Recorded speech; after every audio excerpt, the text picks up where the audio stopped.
Good morning. Hello, this is Josh. I'm a little sweaty. It's really hot here in New York. All of a sudden in the last week, I just walked Rockland Lake. I'm wearing my Captain Carter shirt. I don't know, the only Marvel thing that makes me smile anymore. I saw a movie last night. Surprise, surprise. I saw a really weird, interesting, good movie, and it's called Robot Dreams. This is an animated film, an unrated animated film from Neon with a whole bunch of Europe-y, student, a dozen, you know how hard it is to get movies made, independent movies, animated movies that are not from a big studio, like a dozen little studio or production house cards at the beginning, and they're all very Europe-y. And yet this is a movie that takes place in New York City, a New York City that's inhabited by cute animals. And it's a very detailed and specific 1970s, 80s New York City.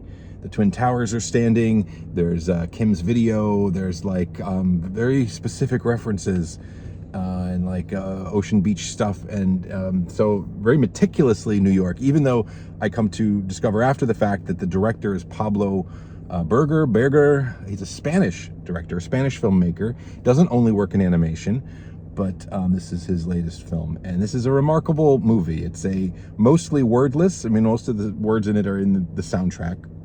Has a lot of very interesting, funny, and poignant needle drops. One specific song that will be, if you see this movie, will probably be recontextualized forever by its use throughout this movie. It's a very odd movie because it's an animated cute animal movie, and there's nothing particularly offensive in it. A couple of adult themes and a rude gesture at one point, but it's also definitely, it's not for kids, but it's not really for kids. People in the theater where I saw it brought some tiny children in, and they liked it, they giggled, but two other things happened. They were a little bored because it's paced. It's well paced. It's a great movie. It's well made, but it's not geared towards children. It's kind of paced for adults. It's takes its time. It goes all over the place. And then the other thing is, I'm not going to get into any spoilers, but there are heartwarming and very upsetting themes and plot things in this movie. And it resolves in a very complicated and adult and mature way that I don't think little kids would know how to reconcile, or what they wouldn't know what to do with it. So that's, again, kids can see it and they might like it, and especially if they like animation and weird stuff. But and it's not, I keep saying it's weird. It's not weird. It's actually very sweet and human, even though it's about a dog who builds a robot. If you've seen the trailer for this movie, that's the premise. It's a dog who's lonely, so he mail orders a robot and builds it, and they're friends, and then it's about their adventures through New York, and then the complications that set in on their relationship. There is a central kind of conflict, which is one of those things you just have to accept, because if you stop and think about it, it's like, well, why don't they just, you can't do that. You got to just go for the ride. But the animation is lovely. It's colorful. It's lively. It's funny, it's sweet, it's a special movie. It's one of those things where I keep catching these indie movies the 1 week that they're in theaters. Just in my previous review for Tuesday, I praised AMC for, featuring so many of these independent and strange and kind of arty movies. And I do.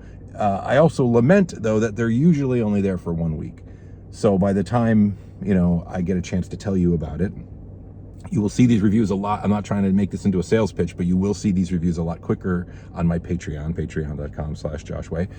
I just do that to make, it's a value proposition for the people who subscribe. I suppose I can also do memberships here on the channel, and I could do that as well as an alternative. But anyway, it's going to be probably not in the theater by the time you see this review, and I'm sorry about that. I wish they would hold on to these movies for a few weeks. This one will probably be streaming before too long, and it's worth it. I heartily recommend Robot Dreams. I didn't know what to make of it at first when I saw, very kind of, I love animation, but for some reason, it's very strange. I work in marketing and I love movies, and yet movie marketing always kind of, I don't know, Trailers bother me. I think it has a lot to do with repetition. I go to the movies so often that I see the same trailers over and over, and I'm a hard sell, even though I end up seeing most of the movies that are advertised. It's a weird thing with me. I either assume everything's not for me, or I get sick of seeing it over and over again. Like, I will never see Quiet Place Day One. I can't. But I always say that, and then I end up seeing and loving the movies. So who knows what's going to happen. Kinds of Kindness is next week. I'm very excited about that one. And anything else. So yeah, I was just not sold on this movie, and then I heard enough effusive reviews that I knew that I should see it. I was going to try and stream it, and then boom, it popped up in AMC this week, so I went to see it, and I don't regret it. It's lovely. You should check it out. It's a good time.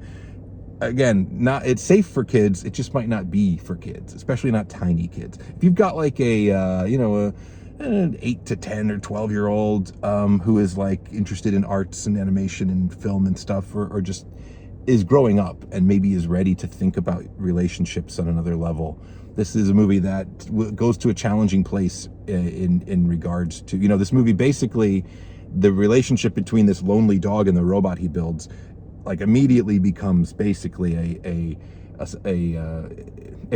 won't say a metaphor. It's not. It's like a stand-in. It's like it plays out as an adult relationship, not sexual, but like the feelings and how where things go and the complications are all very mature. So if that sounds interesting or intriguing, then check it out. I'm glad I did. That's all for today. Thank you so much. I will talk to you again soon with more goodies. There's a new riff on the channel soon. It's on Patreon now, and I will talk to you all at another time. This is Josh. Goodbye.